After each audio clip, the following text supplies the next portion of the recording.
Hi, Steve Adubato here. Welcome to a very special series of programs. We celebrate the 25th anniversary of the Russell Berrie Making a Difference Awards. 25 for 25, 25 people we feature.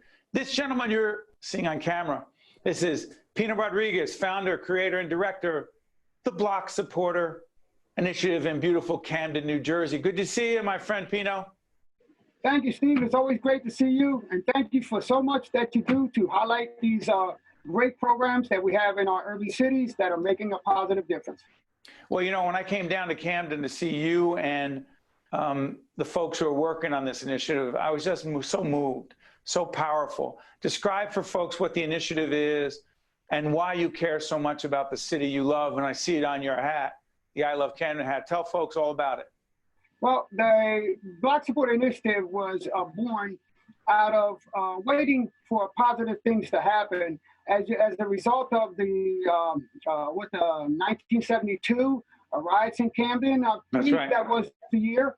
Okay, we've been faced with up to date 49 years of waiting for a positive difference to happen in these areas where where people usually riot and burn out their own neighborhoods and things like that. So the Block Support Initiative got tired of waiting. We saw all these negative things, and my children weren't able to stay home with me overnight, things like that. So I had to find a way to address the problems so that my children can come home and we can create a positive difference and change the culture of our residents. So by doing that, what we did was I researched all the problems of the neighborhood, the cries and things like that, whether it be drugs, whether it was educational or employment.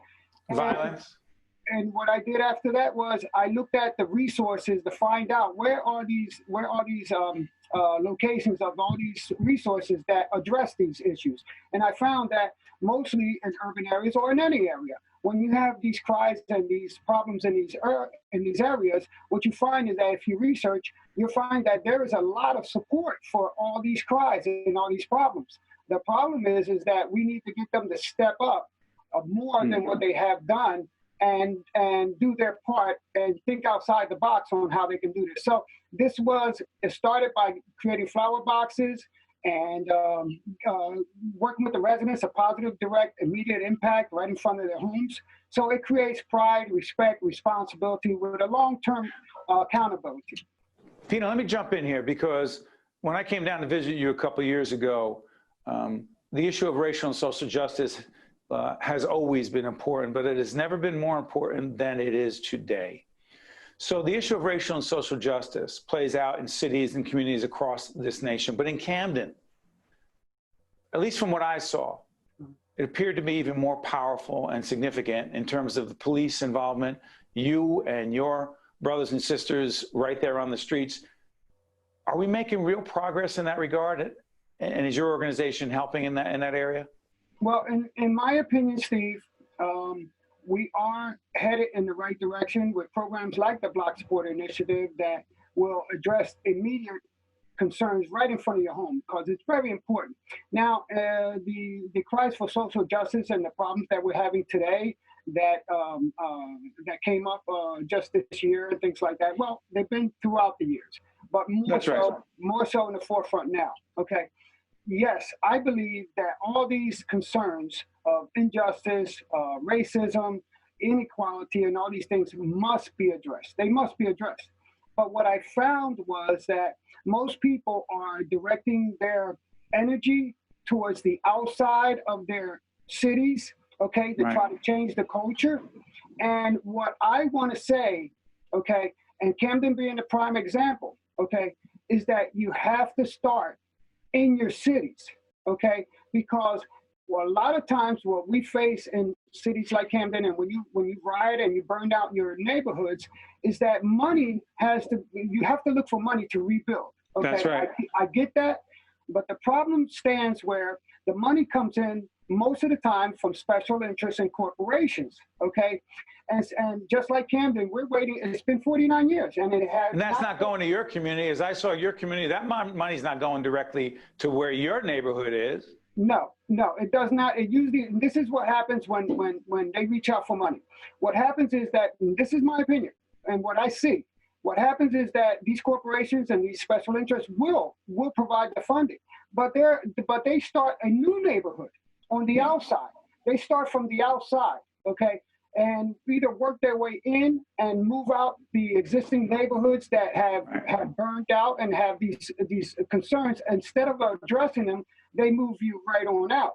So, you know, when cities, other cities like that have these concerns like rioting and burning out and things like that, they have to now focus, okay, on their government right in their cities. Because Pino, sorry for interrupting. Is that why you're pushing voting so much?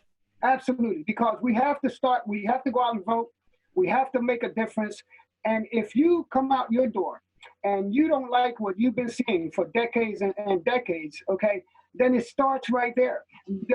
What we always see, Steve, and I just want to make this point, is that mostly in urban cities, just like Camden, our children and our adults, our mothers and fathers are looking for ways, and our children are looking for ways to make it in life, right? And make it better for themselves.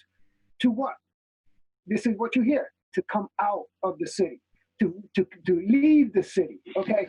That is unacceptable. What we need to do is we need to make sure that we encourage them to make it. We all want our children to make it, but we need to encourage them to change the status quo in our own neighborhoods first.